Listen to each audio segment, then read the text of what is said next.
This equation tricked a lot of people, so watch this one to the end to not get tricked yourself. To solve this problem, let's analyze it and figure out the order of the operations that we need to do. According to PEMDAS, or order of the operations, we need to do parentheses first, exponents second, multiplications or divisions.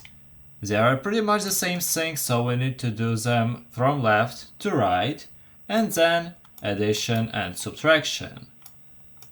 We also do them from left to right. So what do we have here? Do we have parentheses? Yes, we do, and we have parenthesis right here, so the parenthesis will be first. Then exponents, we don't have exponents here. Multiplication.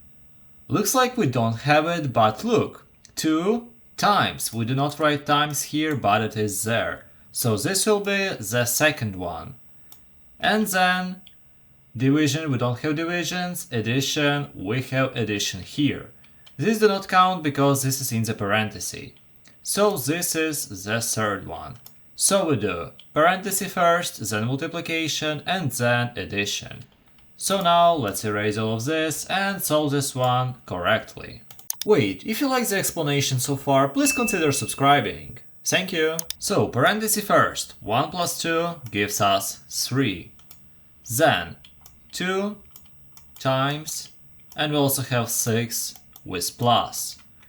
Now with the multiplication, we have 2 times 3, this gives us 6, and then 6 plus 6 gives us 12. And 12 is the final solution and is the correct one. And if you want to test your knowledge in PEMDAS in similar problems, watch this video and solve it.